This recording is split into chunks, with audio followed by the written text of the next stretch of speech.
की मौजूदगी में भाई के साथ हम बिस्तर होने वाली एक औरत की शर्मनाक करतूत।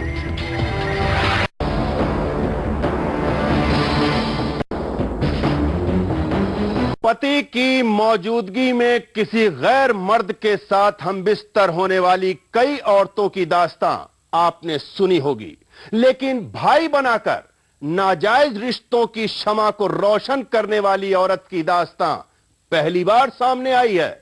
इस औरत ने नाजायज रिश्तों की खातिर जिस साजिश को अंजाम दिया, उसकी हकीकत बेहद ही खौफनाक है। मैं ये कहना चाहती हूँ कि मेरे भाई के साथ मेरे गलत संबंध नहीं थे, कुछ नहीं, बस वो आते थे तो हम गले लग के रो देते। लखनऊ का मानक नगर थाना, जहां पुलिस की गिरफ्त में खड़ी एक बहू खुद पर लग रहे इल्जामों से इस कदर आहत है कि इसके हलक से आवाज तक नहीं निकल पा रही। लेकिन इसी थाने के ठीक बाहर खड़े इसके ससुराल वाले इस पर लगातार लगा रहे हैं संगीन आरोप। पिंटू उर्फ यश ये आता है, लेकिन इसके संबंध अच्छे नहीं दिखाई देते हैं हम, और ये चोरी छुपे भी आता था। आरोप बेहद ही सनसनीखेज हैं। रिश्ते में ये औरत भी उसकी सास ही है, लेकिन तहजीबों के इस शहर में कहीं तो मर्यादा टूटी है कि एक सास अपनी बहू को सीधे अल्फाज में बदचलन बता रही है।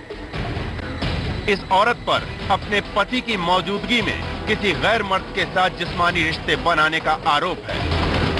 दास्तां जितनी दिलचस्प है, अंजाम उतना ही खौफनाक, क्योंकि यहाँ एक बहू ने अपने नाजायज रिश्तों की शमा को रोशन रखने के लिए रची एक ऐसी खौफनाक साजिश, जिसकी हकीकत से जब पर्दा उठा तो पूरे इलाके में मच गई सनसनी। इसने हमको फोन किया, कीर्ति ने, कि मम्मी कहाँ है, आपके घर आई हैं? तो हम लोगों ने कहा नहीं, तो बोली कि फिर पता नहीं, मम्मी बिना बताए कहीं चली गई हैं, हमें लगता मम्मी कहीं गुस्से में चली गई। जी हाँ, मामला बेहद सनसनीखेज था। चंद रोज पहले पुलिस को उन्नाव के पास एक सुनसान इलाके से एक महिला की लाश मिली थी। लाश के देखने के बाद इस बात का अंदाजा लगाना मुश्किल नहीं था कि किसी ने बड़ी बेरहमी से दिया था कत्ल की इस वारदात को अंजाम। लिहाजा पुलिस ने लाश को अपने कब्जे में ले लिया और शुरू हुई इस लाश के वारिस की तलाश, लेकिन नतीजा सिफर ही रहा। तमाम कोशिशों के बावजूद पुलिस को लाश का कोई वारिस नहीं मिला। लिहाजा पुलिस ने लाश को लावारिस घोषित कर उसका अंतिम संस्कार कर दिया। लेकिन जब अचानक उस लावारिस लाश के वारिसों के कदम कानून की चौखट पर क्या पड़े, पुलिस के भी होश फाख्ता हो गए। जी हाँ, वो लावारिस लाश किसी और की नहीं बल्कि आशा देवी नाम की उस महिला की थी। दर हकीकत जो शुभम नाम के इस शख्स की मां थी और जो पिछले कई दिनों से थी लापता। लिहाजा पुलिस ने एक बार नए सिरे से मामले की तफ्तीश शुरू कर दी।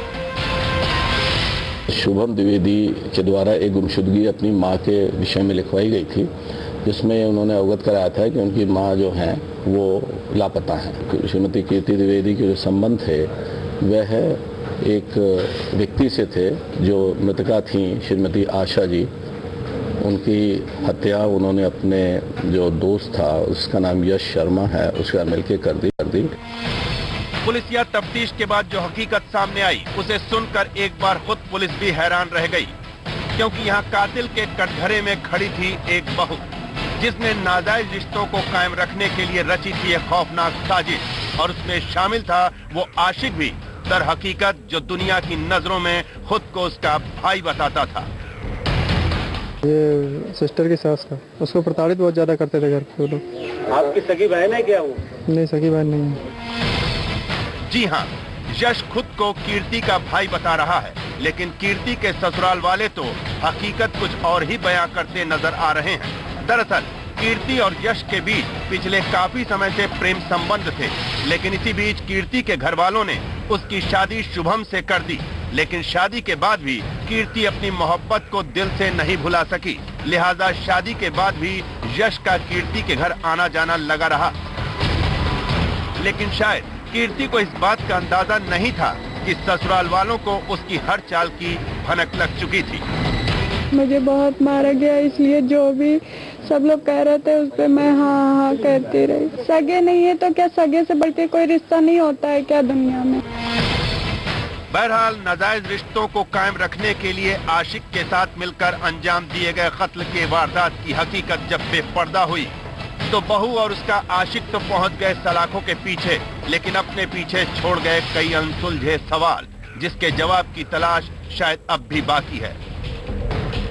Shahnawaz Siddiqui, P7 news, Lucknow.